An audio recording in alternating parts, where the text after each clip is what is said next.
Selamat datang di Pojok Santai.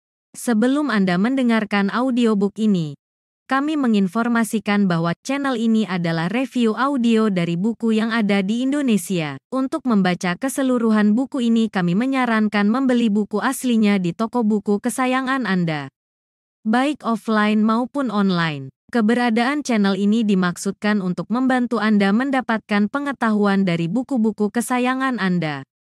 Jangan lupa untuk subscribe, like, dan komen. Selamat datang di Pojok Santai, channel khusus yang membahas komik dan novel dengan cara asik. Di video sebelumnya, tiba-tiba saja Eyang Gardika menyerang Bayu dengan senjata andalannya, cakra yang berbentuk 6 putaran tajam di sekelilingnya. Ada apa dengan Eyang Gardika menyerang Bayu?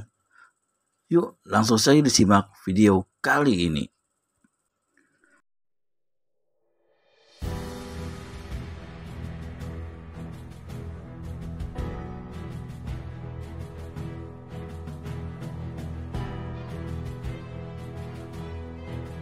Maka senjata cakra itu pun kembali meluncur deras ke arah Bayu. Buru-buru pemuda itu memiringkan tubuhnya ke kiri dan senjata itu hanya menemui tempat kosong di depan dadanya. Belum sempat berpikir, senjata itu telah berbalik, berputar, menyerang kembali dengan cepat. Us! Bayu menjatuhkan tubuhnya ke samping dan bergulingan di atas tanah berpasir. Kembali, senjata itu hanya menembus ruang kosong. Seperti bermata saja, senjata itu berbalik dengan cepat, mengejar kembali.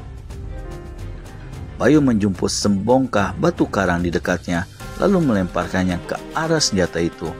Matanya membeliak terkejut karena senjata itu tidak terpengaruh sedikit pun. Batu karang yang dilemparkannya hancur berkeping-keping tanpa menghambat laju senjata itu. Ya! Bayu melentingkan tubuhnya ke udara dan senjata itu lewat di bawah kakinya. Namun belum juga kakinya bisa menjejak tanah, senjata itu sudah kembali menyerang. Sementara udara di sekitarnya menjadi terasa dingin, tapi pada kenyataannya kulit Bayu malah terasa terbakar. Benar-benar aneh dan dahsyat senjata Eyang Gardika ini. Bayu yang berada dalam posisi tidak menguntungkan tidak punya pilihan lain lagi. Dengan cepat diangkat kedua tangannya ke depan dada. Pada saat itu senjata cakra milik Eyang Gardika telah meluncur dan siap menghujam dadanya. Dan Bayu menangkap senjata itu dengan kedua telapak tangannya. Aneh, senjata cakra yang dahsyat itu langsung berhenti bergerak.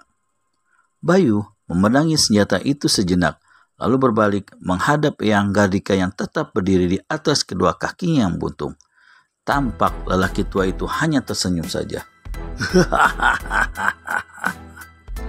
Tiba-tiba saja Eyang Gardika tertawa terbahak-bahak tanpa sebab. Eyang? Bayu menghampiri.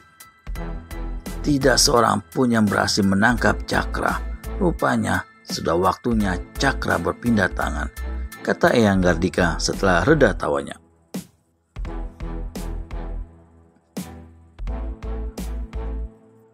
Bayu memandangi senjata di tangannya dan Eyang Gardika secara bergantian.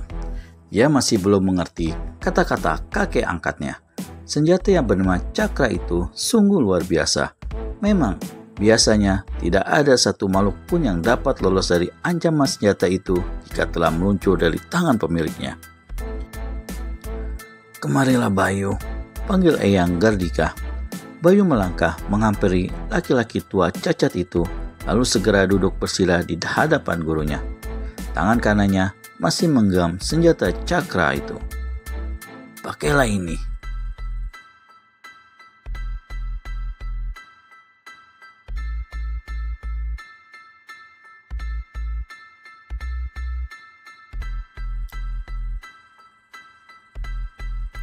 Kata Eyang Gardika seraya mencopot gelang berwarna perak dari tangan kanannya, lalu menyerahkannya kepada pemuda itu. Sejenak, Bayu ragu-ragu, tapi akhirnya diterimanya juga. Gelang itu dikenakannya di pergelangan tangan kanan. Matanya agak menyipit ketika gelang itu sudah dikenakannya. senjata cakra itu langsung bergerak dan menempel pada gelang itu. Wus, tep. Eyang, kenapa kau berikan senjatamu kepadaku? Tanya Bayu kurang mengerti. Kau sudah berhasil melumpuhkan senjataku, Bayu. Artinya, cakra telah menjadi milikmu. Hanya orang yang bisa menangkap yang berhak menggunakannya. Dan orang itu adalah kau, Bayu. Jelas, Eyang Gardika. Eyang? Bayu segera bangkit ketika mendengar suara batuk beruntun dari laki-laki cacat itu.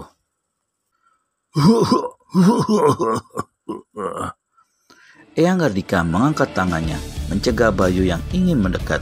Terpaksa, anak muda itu duduk kembali. Wajah Eyang Gardika kelihatan berubah merah. Dia segera duduk, dadanya terlihat bergerak turun naik. Dengan cepat, dari kening dan lehernya merembes keringat sebesar butir-butir jagung. Bayu kelihatan cemas melihat keadaan kakek angkatnya ini. Dia tidak mengerti kenapa tiba-tiba saja Eyang Gardika seperti terserang demam.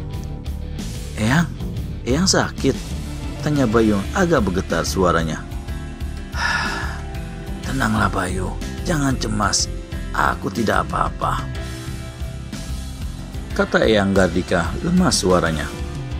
Eyang, sebaiknya segera kembali ke pondok, kata Bayu tidak bisa tenang.